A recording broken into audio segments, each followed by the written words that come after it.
Nous en avons assez du spectacle quotidien, de la violence qui envahit notre existence. À la télévision, au cinéma, Dans les journaux. Partout. Nous n'avons que des spectacles violents.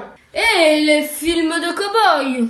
Des gangsters. Ya. Les romans policiers. Cinéma catastrophe. histoire d'épouvante,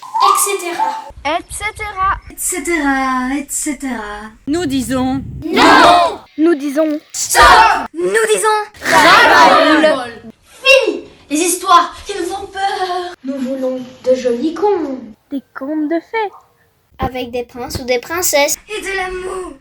Si les écrivains et les cinéastes ne savent plus inventer de jolis contes, nous les inventerons nous-mêmes. Oui! Allons-y!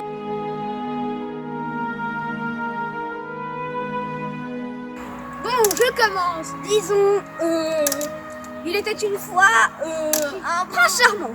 Qui avait des beaux cheveux roux frisés Et voilà que son père meurt. Alors le prince charmant est triste. Il pleure assis par terre, sur le sol de pavés glacés. Heureusement, voilà qu'arrive une belle reine vêtue d'or et d'azur. C'est la veuve du roi mort, la marâtre du prince charmant. Prince, mon beau prince, console-toi. Je suis veuve maintenant. Marions-nous. À ces mots, le prince se redresse avec horreur et s'écrie: Non, jamais je ne vous épouserai. J'aime Cendrillon et elle sera ma femme. Aussitôt, sous l'effet de la rage, la reine se transforme en une hideuse sorcière. Elle s'empare d'un bâton et rosse le prince. Arrêtez, monstrueuse sorcière! À l'aide! Au secours! Le petit pousset, qui sème des cailloux dans la forêt voisine, entend les cris du prince et n'écoutant que son bon cœur, il s'élance à son secours.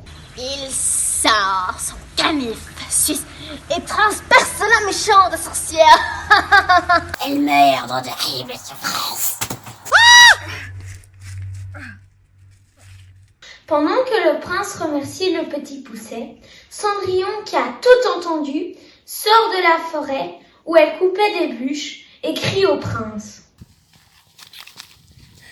Quoi? Tu veux m'épouser, moi? Il n'en est pas question. J'en aime un autre. À ces mots, le prince voit rouge et attrape Cendrillon par les cheveux. Il sort son revolver de sa poche et s'écrie: Épouse-moi, je te tue! Mais Cendrillon courageuse s'exclame. Barbe bleue est mon seul amour.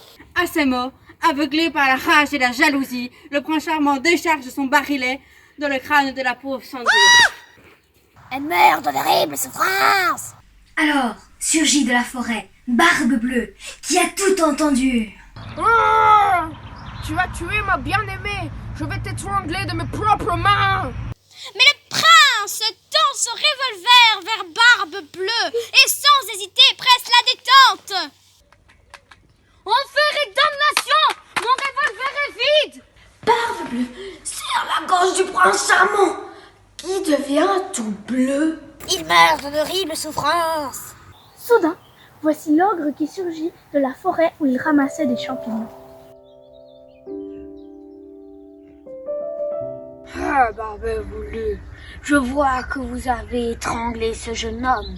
J'ai justement une faim de loup. Donnez-le-moi que je le mange tout cru. Combien me payez-vous? Une paire de pruneaux dans la peau.